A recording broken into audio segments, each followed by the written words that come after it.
Вечерашните согодници или слетуваат или заминуваат од Скопје. Младиот Унковски се врати од филмскиот фестивал во Соединетите Американски држави со неговиот диџеј Ахмет. Актерката Тамара Ристовска пак патува во Берлин со учество на престижната програма за таленти. Таа е избрана од 4000 апликанти од 123 држави, единствена учесничка од регионот. Тамара Ристовска неколку години во домашната и балканската продукција учествува како актер. Запаметена е по сериозната социјална ТВ серија Семејство Марковски. Токму Тамара Ристовска гостинка во ова издание на Тренинг. Добре дојдовте во емисијата. Добро ве најдов, ви благодарам на поканата. Каков предизвик е за вас да се биде дел од берлинското Берлинале? Ова година за прв пат сте единствена од регионот. Така е, да. Се разбира дека огромен предизвик. После неколку обидувања да аплицирам, конечно влегов. Ова е веќе третата година како аплицирам.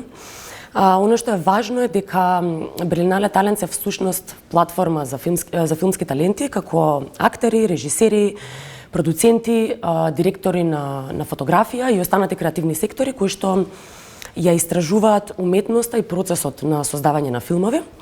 Сега, оваа програма е основана во 2003 година во рамките на Берлинскиот филмски фестивал, кој што е еден од најзначајните филмски фестивали во светот и е всушност препознатлива како едно од водечките форуми за филмски професионалци и ентузијасти.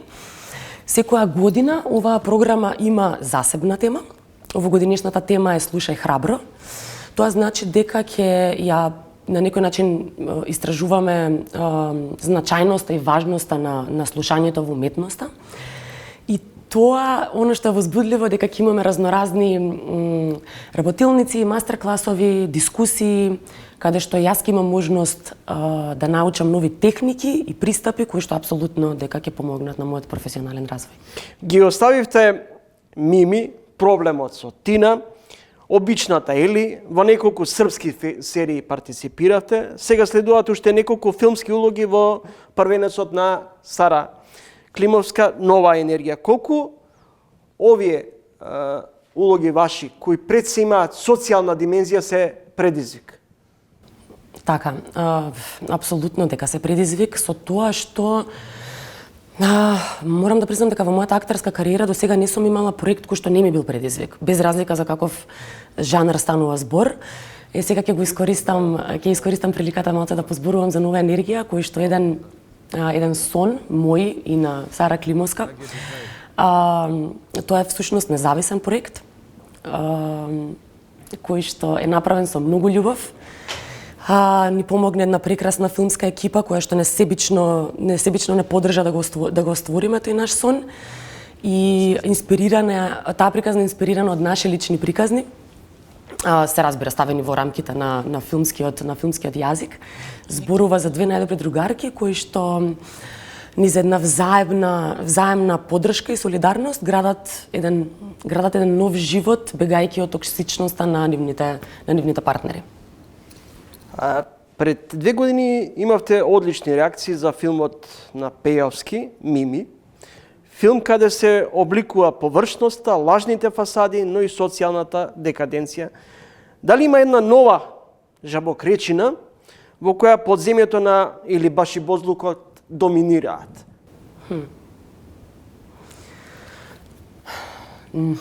Не сум сигурна дали е нова, бидејќи ние некако во овој полупериод живееме во иста жабокречина и искрено се плашам, условно кажано, дека таа бара завзема некако се поголема и поголема површина. А она што може да исчисти таа бара е најверојатно културата. А култура се помалку имаме, а се повеќе живееме во таа жабокречина. Во какво општество живееме?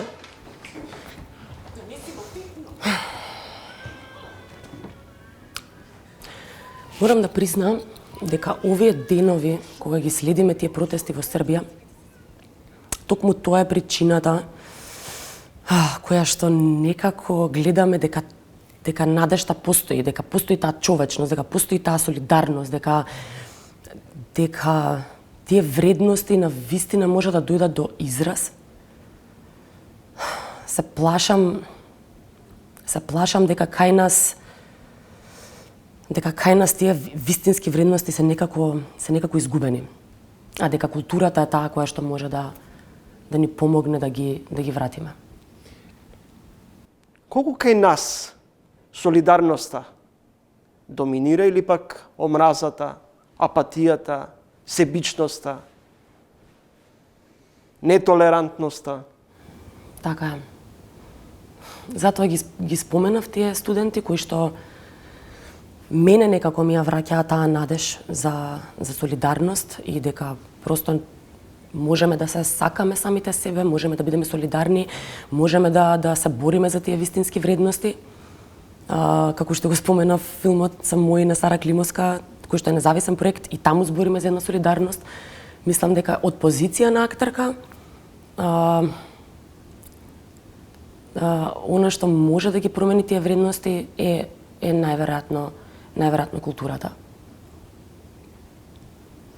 Следите тренинг гостинка во емисијата Тамара Ристовска, актерка која идната недела веќе патува во Берлин. Ристовска, како се обезбедува и добива филмска улога на еден мал продукцијски пазар како што е македонскиот? Мојата вечна борба. Јас сум веќе фриленсер 8 години. Она што го имам научено во оваа професија е дека талентот не е секогаш пресуден и поради тоа оваа професија знае да биде неблагодарна. Во држава каде што се продуцира 1 до 2 филма на годишно ниво, скоро е невозможно секој да има парче од тој колач. Она што мене ми има помогнато се токму филмските фестивали. Имаше еден фестивал на кој што бев во Словенија пред 2 години, кој што беше за вмрежување на актери, кастинг директори и агенти. Тогаш всушност и дознав што е агент. Таму ја запознав мојата агентка и која веќе 2 години ми испраќа кастинзи. Од таму почнуваат моите проекти и од таму се намалува стравот на мојата вечна борба за екзистенција. Ако вработувањето и талентот не е пресуден за вработување, што е одлучувачки за една млада и успешна актерка да биде дел од домашниот филмски колаш на добри актери и актерки?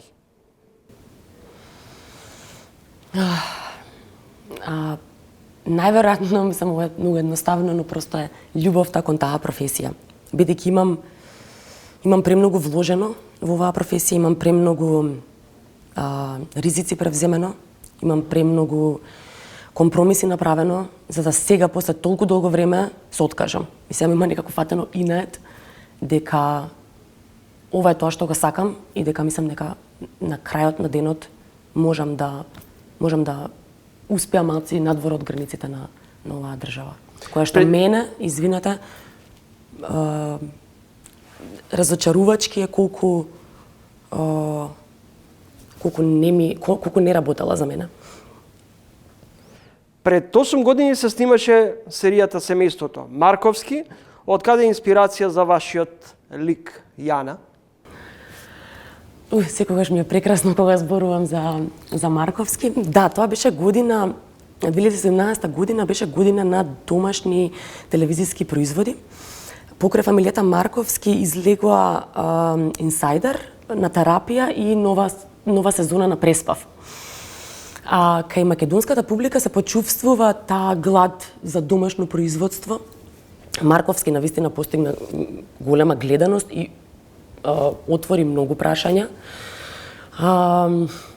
Со тоа што Јана беше лик која што имаше морална дилема, дали да застане помеѓу корумпираните проекти на својот партнер или да го задржи својот интегритет. Се отворија прашања како хомосексуалност, семено насилство, теми кои што се уште табу кај нас. Она што беше и целта, нели, нормално на таа серија, она што е најдрагоцено, што јас после 8 години се уште доаѓаат луѓе и ми кажуваат дека таа серија им го има променето животот. И тоа чувство е бесценето кога знаеш дека дека затоа ние постоиме, да бидеме гласот на оние кои што ја немаат таа можност.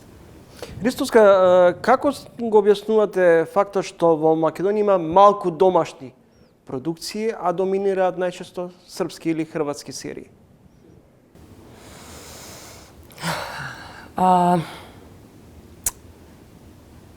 Секако дека филмот и телевизиските проекти се скапа играчка.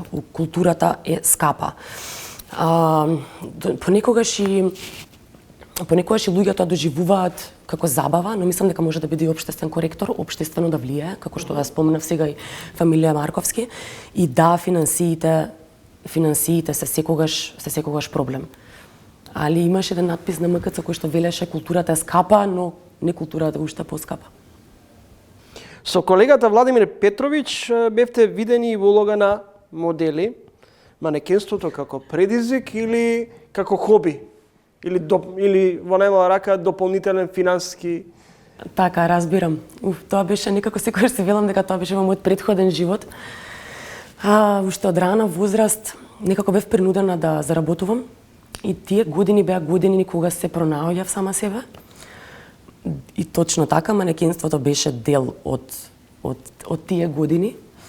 Но некако сватив дека едноставно не може да се заработува таа професија. Добро, не дека може да се заработува и од актерството, сега сум малце контрадикторна, али она што е различно помеѓу тие две професии е тоа дека јас чувствувам, не ја чувствував таа возбуда, страст и пасија како што ја чувствувам за актерството. Така да тоа би го оставила, сега за сега воопшто не размислувам на таа професија, само би го оставила во една моја инфантилна фаза во пронаоѓање на самата себе си. Многу повеќе ве има во серии или во филм, но дали театарот не ви е предизвик? Напротив, апсолутно дека ми е предизвик театарот. Се прашувам, не сум сигурна дали јас сум предизвик на раководството на театарот. Сметате дека постоја анимозитет, одбивност кон одредени актери? Или повторно се сведуваме на селекција, на подобни и неподобни? Јас би рекла дека сум сведочила на корупција во театарот. До сега зборавме за корупција, ќе го повторам опак, и на непотизам. Така да, апсолутно постои таа селекција. Од секогаш постоела и ќе постои. Она што забележувам со речиси сите мои соговорници, било да се политичари, академици, универзитетски професори, личности од културата, најчесто доминираат зборовите корупција, криминал, клиентелизам, неказнивост. Така е. Многу е страшно. Во ова моја фриленсерска кариера од 8 години, се повеќе се соочувам со сите овие термини кои што ги кажавте, него ли со транспарентност. Транспарентност која што јас конечно после 8 години ја доживеав надвор од границите на Македонија. Границите на овие неколку одредени проекти кои што јас сум ги добила транспарентно кај нас, но едноставно патот е малце за мене до сега малце потежок, бидејќи немам тло, немам фамилија која што е од уметноста. Немам ветар во грб. Мојот ветар во грб сум самата себе. Тамара Ристовска, заминувате идната недела за Берлин. По Берлин да откриеме. Одите во Аргентина. Одиме во Аргентина, да. Сега ми требаше едно 3 месеци да поверувам дека ова е вистина. Бидејќи... Како ве води патот кон Аргентина? Што е предизвикот за Аргентина? Така е, како што спомнав, мојата агентка од Србија, она е таа која што ми праќа кастинзи. Пред 3 месеци добив кастинг, тоа е српска продукција, станува збор за убиството, односно атентатот на Анте Павелич, односно човекот кој што го има направено тоа убиство. После Втора светска војна, Благоје Јововиќ, како и сите останати усташи нацисти бегаат во Јужна Америка, и ја запознав Благоје Јововиќ всушност ја запознава Глади, тоа се вика мојот лик, она е аргентинка.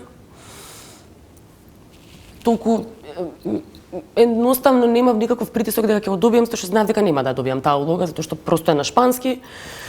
Али го направив колку да, ме видат тие луѓе кои што треба да ме видат. После точно месец дена, ја во меѓувреме го заборавив тој кастинг, ми се јавува агентката и ми кажа дека сум ја добила таа улога.